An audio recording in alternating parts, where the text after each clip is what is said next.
Book माई show जुक box presents जरा खौफ से सुनो।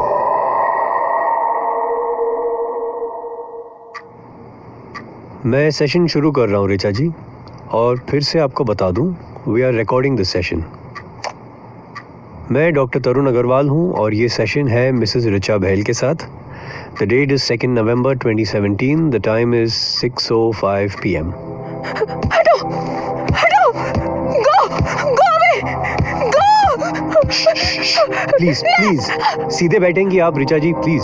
सॉरी, लेकिन वो कीड़े मुझे काट रहे हैं। उन पर ध्यान मत दीजिए, मेरी आंखों में देखिए और कहीं नहीं।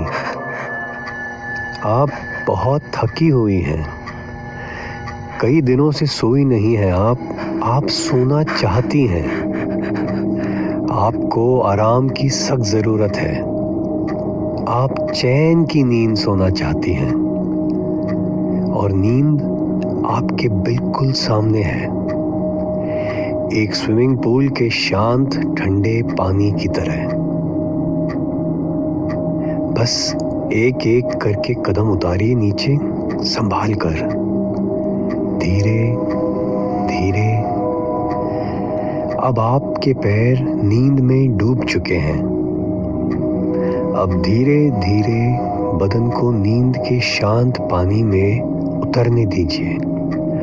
कंधों तक नींद में डूब चुकी हैं आप। सारे बदन की थकान उतर चुकी है। कैसा लग रहा है? बेहतर, बहुत अच्छा। अब बस दिमाग को भी शांत कर लीजिए, सो जाइए और नींद की इस शांत शीतल सुंदर दुनिया में मिलिए अपने फ्रेंड से जो आपकी हेल्प करने आया है। इसी फ्रेंड को ढूंढ रही थी ना आप? क्या बताना चाहेंगी इस फ्रेंड को? हाय। हेलो। रिलैक्स, परेशान होने की अब कोई ज़रूरत नहीं है। यहाँ तुम बिल्कुल सेफ हो। थैंक्स, पर वो जो मेरा पीछा कर रहा था वो यहाँ नहीं आ सकता। यहाँ सिर्फ तुम हो और मैं। ओके। तो बताओ, उस रात क्या किया तुमने? मैंने उसे कई बार मारा था। 4 बार तो सर पे मारा था उसे, वो भी काफी बड़े पत्थर से। और वहीं जंगल में दफनाया था, है ना? हाँ। गड्ढा तुमने खुद खोदा था? हाँ, काफी देर लगी गड्ढा खोदने में। सुबह हो गई थी।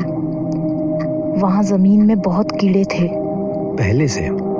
हाँ। क्या वही कीड़े तुम्हें अब भी काटते रहते हैं? हाँ, वो मेरा पीछा करते रहते हैं, हर जगह पहुंच जाते हैं।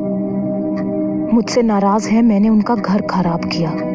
ओह, अच्छा। तो फिर गड्ढा खोदकर तुमने उस लाश को वहां दफन किया? यस, और मैं घर चली आई। लेकिन जैसे ही मैंने अपने घर का दरवाजा खोला तो वो पहले से ही अंदर थे, मेरे इंतजार में, और उन्होंने मुझ पर अटैक कर दिया। किसने? कौन थे तुम्हारे घर में? वो कीड़े।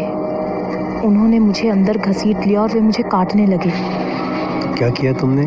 मैं किसी तरह खुद को घसीटती हुई किचन में पहुंची और मैंने वहां रखे केरोसिन के डब्बे को उठाया और खुद पर सारा केरोसिन डाल दिया। तुम्हें याद है तुमने किसको मारकर दफनाया था? हाँ, अपने हस्बैंड रवि को। I hated him. शादी की रात से रवि ने सिर्फ मुझे मारा था, कभी प्यार नहीं किया। I hated him. कब मारा था रवि को तुमने? तारीख याद है? 1 सितंबर 1979। ओके, वेक अप ऋचा जी। हाँ, तो मैं जाऊं? बाहर कीड़े तो नहीं है ना डॉक्टर? नहीं, मैंने कहा ना, अब कोई कीड़े बचे ही नहीं हैं। Okay. Doctor, how is it possible? मुझे तो कुछ समझ में नहीं आ रहा। I am born in 79। क्या बकवास कर रही है ऋचा? वो मुझे 79 में ही मार चुकी है। Ravi, please be patient. उसके साथ रहते हुए पेशेंट रहकर बताए कोई तो मैं जानूं। अच्छा, इफ यू डोंट माइंड, मैं थोड़ी देर के लिए एसी ऑफ कर लूं? अचानक बहुत ठंड लग रही है मुझे, कुछ ज्यादा ही ठंडा हो रहा है कमरा, नहीं? मुझे तो रहना ही ठंडा है। Do I have a choice? Well dog, आप अब ऋचा के केस को अच्छी तरह से जानते हैं। आप 4-5 सेशंस कर चुके हैं उसके साथ और आज 6ठा सेशन था। So you know the whole story. I hope आप कुछ करेंगे और जब आपको सच का पता चल जाएगा तो प्लीज़ आप वही करिएगा जो सही है। ऋचा के चक्कर में मत आना, आप जानते नहीं ऋचा क्या है। I'll take your leave. Thanks. क्या मतलब था रवि का? मैं नहीं जानता था ऋचा क्या है। उसके जाने के बाद मैं ऋचा की केस फाइल लिए पढ़ने लगा। ये बहुत ही स्ट्रेंज केस था। वाकई ऋचा क्या है मैं समझ नहीं पा रहा था। कभी लगता था ये रीइंकार्नेशन या पुनर्जन्म का केस तो नहीं, तो कभी लगता था क्या ऋचा ने किसी और का खून होते हुए देखा था बचपन में। लेकिन उसकी अपनी फैमिली हिस्ट्री तो क्लियर थी। एक बार लगा कि शायद ऋचा फ्यूचर की एक झलक देख रही है, मतलब वो अपने पति को मारने वाली है। लेकिन फिर वो इतने यकीन से डेट कैसे बताती है, 1 सितंबर 1979।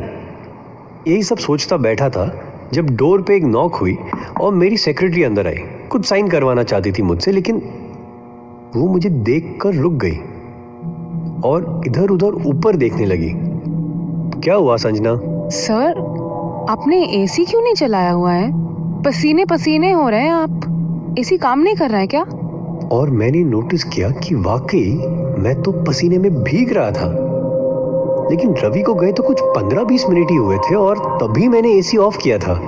एनीवे, मैंने संजना से कहा अगर कोई और अपॉइंटमेंट्स नहीं है तो मैं घर जा रहा हूँ। और मैंने अपना ब्रीफकेस उठाया, ऋचा की फाइल उसमें रखी और ऑफिस से निकल गया। गाड़ी में बैठकर मैं ऋचा के बारे में ही सोचता जा रहा था। सड़क पर मेरा ध्यान इतना ही था कि मैं रेड लाइट्स पर रुक रहा था और गाड़ी सीधी चला रहा था। लेकिन अचानक मैंने देखा कि मैं किसी सुनसान इलाके में पहुंच गया था। सड़क बिल्कुल खाली थी। मैं कहाँ था कुछ पहचान में नहीं आ रहा था और फिर मेरी कार भी स्टॉल होने लगी। झटके खा के इंजन ऑफ हो गया। It was damn strange. मैंने कार स्टार्ट करने की कोशिश की लेकिन कार तो जैसे जवाब दे गई थी। मैं उतरा और मैंने अपनी चारों ओर देखा। Where was I? अगल बगल में बस पेड़ ही पेड़ थे। मैं कुछ कदम आगे चला टू चेक द प्लेस और तब मेरी नजर पड़ी एक बड़े से गेट पर। गेट के ऊपर एक बोर्ड लगा हुआ था, सितंबर गार्डन। यानी मैं सिटी लिमिट्स के बाहर था। ये बहुत पुराना गार्डन था, ब्रिटिशर्स के टाइम का, और अब तो उसका नाम भी चेंज होकर गांधी पार्क हो गया था। लेकिन फॉर सम रीज़न इस नाम का बोर्ड गेट के साइड में लगा हुआ था। मैं मुड़कर वापस अपनी कार की तरफ जाना चाहता था, लेकिन मेरे कदम आगे गार्डन की ओर बढ़ते चले गए और मैं अंदर घुसा गेट के और बस चलता गया। मैं पहले कभी यहाँ आया नहीं था। काफ़ी बड़ा गार्डन था, बहुत सारे पेड़ थे, सबके सब यूकलिप्टस के, और हर एक पेड़ पर एक नंबर पेंटेड था। मेरे लेफ्ट में 1 से शुरू होकर 2, 3, 4, 5 ऐसे करके एक स्ट्रेट लाइन में पेड़ ही पेड़ थे और मैं उन्हें गिनते हुए आगे चला जा रहा था। और सडनली 19 नंबर का पेड़ दिखा मुझे और मैं वहाँ रुक गया। मेरे दिमाग में कुछ और ही कैलकुलेशन चल रहा था और मैं मुड़ा तो मेरे राइट साइड पे मैंने देखा, राइट साइड में भी पेड़ ही पेड़ थे और जो पेड़ मेरे सामने था उस पर 79 नंबर पेंटेड था। What the hell was this? 1979 September garden. मैं इधर उधर देखने लगा और पास ही में मैंने एक बड़ा सा पत्थर देखा तो मैंने उसे उठा लिया और मैं इन दोनों पेड़ के बीच खोदने लगा। मेरे कपड़े गंदे हो रहे थे, मेरे हाथों में मिट्टी लग रही थी, लेकिन मुझ पर जैसे कोई धुन सवार थी और मैं खोदता रहा पत्थर से। फिर जब नीचे की लूज मिट्टी तक पहुंचा तो हाथों से निकाल कर परे फेंकने लगा। जब मेरे हाथों ने कुछ सॉलिड सा छुआ और थोड़ी और मिट्टी हटाते ही मेरे सामने एक स्केलेटन मिट्टी में से झांक रहा था। मैं घबरा गया, पीछे को हुआ और तभी मैंने एक नॉक सुनी और मुड़कर देखा तो मेरी सेक्रेटरी खड़ी थी, संजना। क्या हुआ सर? आपकी चीख सुनी तो मैं एकदम। हाँ, मैंने अपने अगल बगल देखा तो मैं अपने ऑफिस में ही था। सर, आप तो बिल्कुल पसीने पसीने हो रहे हैं। ये क्या हो रहा था? मैंने देखा एसी ऑफ था, घड़ी में 7:30 बज रहे थे, मतलब रवि को गए हुए कुछ 20 मिनट हुए होंगे। तो क्या मैंने एक बुरा सपना देखा? और तभी संजना ने कहा, सर आपके हाथ गंदे कैसे हो रहे हैं सर, देखिए। और मैंने देखा मेरे नाखूनों में मिट्टी लगी हुई थी। No, what the hell, how can this be? ये कोई अनहोनी तो नहीं हो सकती। My mind was playing games with me. मुझे तो चेक करना ही था, तो मैं फौरन उसी वक्त सेप्टेम्बर गार्डन पहुंचा और अंदर जाकर उन्हीं 2 पेड़ नंबर्स 19 और 79 के बीच खड़ा हुआ। ग्राउंड नॉर्मल था, किसी ने वहां खोदा हुआ नहीं था। तो फिर मेरे हाथों में मिट्टी कैसे थी? और अब तो इससे बड़ा सवाल ये था कि क्या वाकई यहाँ जमीन में कोई बॉडी दफन थी? I had to dig to find out, और कोई चॉइस ही नहीं था। मैं नीचे बैठा और मैंने मिट्टी खोदनी शुरू की, और तभी मेरे पीछे से आवाज आई। थैंक यू डॉक, मैं कितने दिनों से आपका इंतजार कर रहा था। तुम यहाँ क्या कर रहे हो रवि? मैं यहीं तो रह रहा हूँ इतने सालों से। प्लीज जल्दी खोदिए डॉक्टर, सच्चाई आपसे बस कुछ ही हाथ नीचे है। What do you mean? कौन दफन है यहाँ? हाँ, किसे मारा है रिचा ने? टेल मी, बोलो। ओह, वेट, आई गेट इट।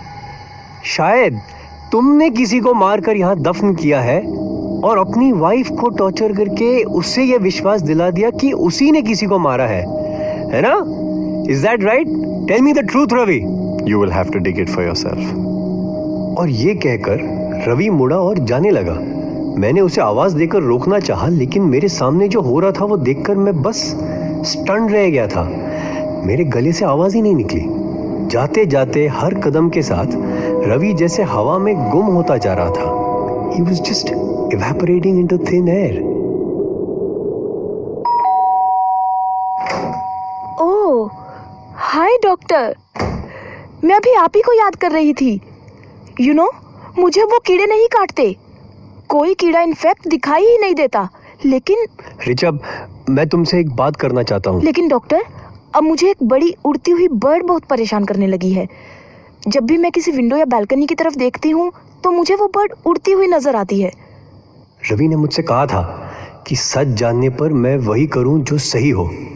मुझे पुलिस के पास जाना चाहिए था, यहाँ नहीं आना चाहिए था। पर वो बर्ड डॉक्टर ऊपर को नहीं उड़ती।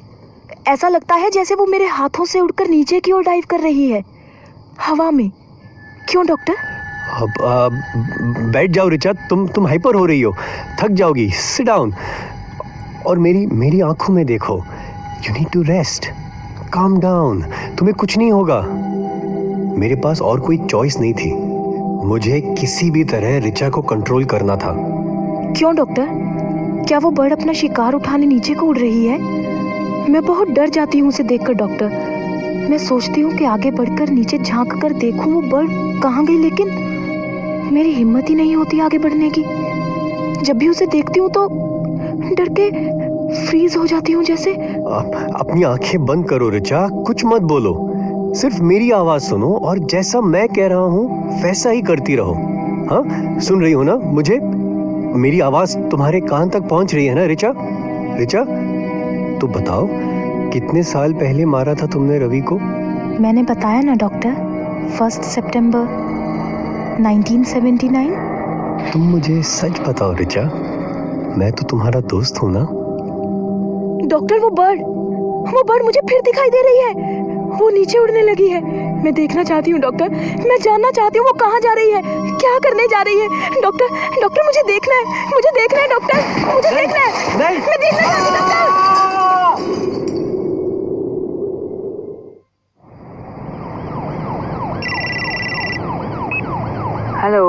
हेलो, ये डॉक्टर तरुण अग्रवाल का घर है? आप मिसेस अग्रवाल बोल रही हैं? यस। जी, मैं इंस्पेक्टर सिंह बोल रहा हूँ। हमें आपके हस्बैंड की बॉडी मिली है LT रोड पर प्रांजल अपार्टमेंट्स के कंपाउंड में। वो उसी बिल्डिंग के 19th फ्लोर से गिर गए या उन्हें किसी ने धक्का मारा, वी डोंट नो येट। उनके साथ एक औरत की बॉडी भी नीचे गिरी हुई है, कोई मिसेस रिचा बहल।